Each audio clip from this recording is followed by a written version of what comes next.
In a world before electric hums and modern marvels, houses held secrets carved in butlers' pantries, coal chutes, and picture rails. From the ingenious dumbwaiters that silently transported necessities, to the butlers' pantries guarding silver treasures, some relics from the 19th and early 20th centuries tell stories that echo through the ages. Have you ever wondered about how people preserved their perishables before the age of refrigerators? And how did a simple door for milk delivery become a daily delight for families? Join us as we unlock the past and navigate the 10-time worn home features that have faded into history. Starting off, at number 10, we have the icebox. In the early 20th century, before our trusty electric fridges came into play, people relied on iceboxes, also known as cold closets. A giant block of ice was comfortably situated on top, sending its chill waves down to keep your food fresh down below. Ingenious, right? These iceboxes were like the cool predecessors to modern fridges. Hollow walls were decked with materials like tin or zinc and packed with insulating stuff like cork or sawdust. A useful system that meant no electricity bills and no buzzing sounds. But here's the catch. You had to play ice Jenga every so often, replacing the melted ice with a fresh block from the Iceman. A bit of a chilly chore if you ask me. Now, moving on to number 9, let's talk about these fancy windows called transom windows. You know, those little windows sitting pretty above doors in older buildings. They were like old-school ventilation technology. Before air conditioning took over, these windows were the chill champions, literally. Transom windows opened up to let in a breeze, allowing fresh air to swirl around without compromising security. Positioned high, they let the sunshine flood in, adding a dash of natural light to the room. And get this, to crack them open, people used special tools called transom operators. Beyond their functionality, these windows were architectural gems, adding a touch of elegance to buildings. Next up, at number 8, we have parlors. Back in the 18th and 19th centuries, having a parlor was a badge of social honor. It was the place where families rolled out the red carpet for guests, proudly displaying their best furniture and art. Think of it as the VIP room of the house, all decked out and ready for the important stuff. Weddings, births, and yes, even funerals. The parlor was a haven of comfort, adorned with cushy chairs, a sofa, and sometimes a piano for that extra touch of elegance. But as time ticked on and homes evolved, the parlor took a backseat.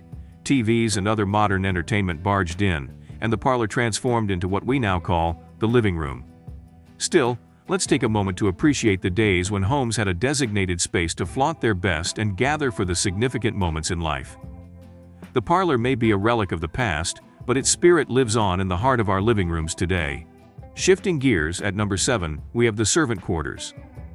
They were like secret realms in large houses, where the staff lived and worked their magic. This wasn't just a thing for a year or two. Servant quarters were all the rage from the late 17th century to the early 20th century. In smaller houses, these quarters sneaked into basements and attics, while in the grander ones, they strutted their stuff in a separate wing or block. The idea?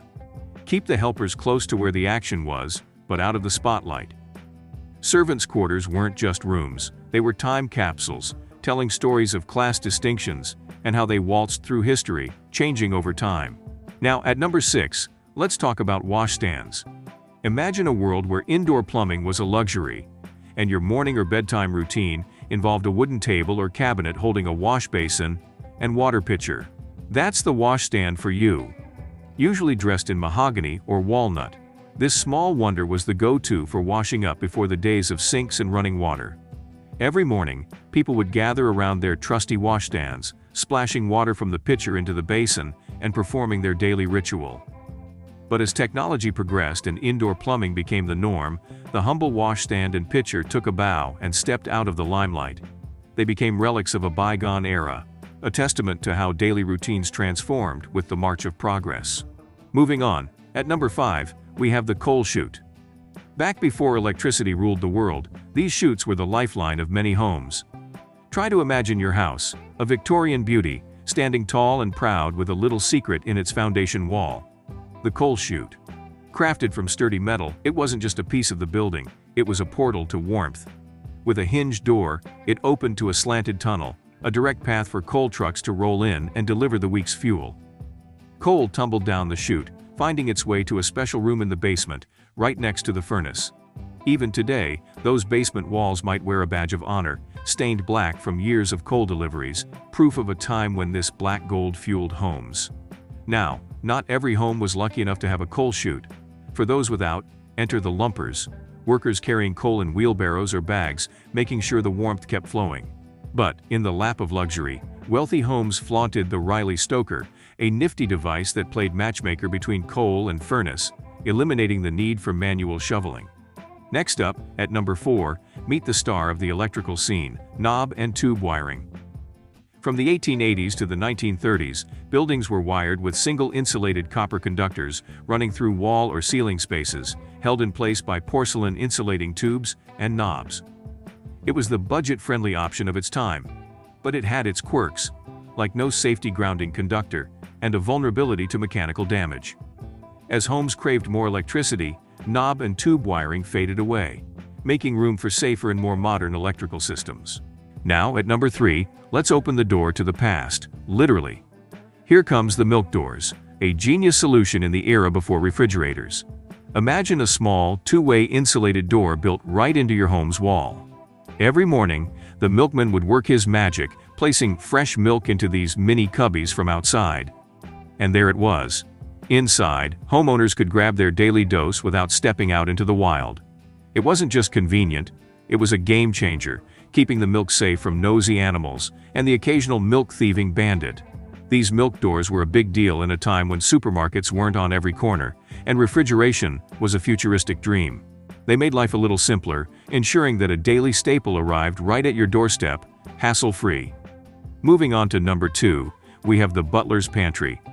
Imagine you're in a grand house from the 19th or early 20th century. There's this special room, almost like a secret haven, the butler's pantry. It's not just any room, it's the in-between, the connector between the kitchen and the dining room. A place where magic happens before meals are served. This pantry isn't just for show. It's the VIP lounge for silverware, china, and those enormous serving dishes. It's where the butler, the unsung hero of the household, would clean silver to a shine and keep track of every precious piece. Some butlers even bunked down in the pantry, standing guard over the silver like a loyal knight.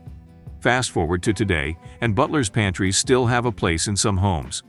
They're the spot to set up meals and store all things dining-related, a nod to the elegant past. And now finally at number 1, let's talk about the dumbwaiter. Not a clueless waiter, but a useful little elevator for stuff. These little freight elevators served a variety of purposes back then, particularly in multi-story homes. Ropes and pulleys did the heavy lifting before electric motors joined the party in the 1920s. George W. Cannon, a genius of the late 19th century, gave us the mechanical dumbwaiter.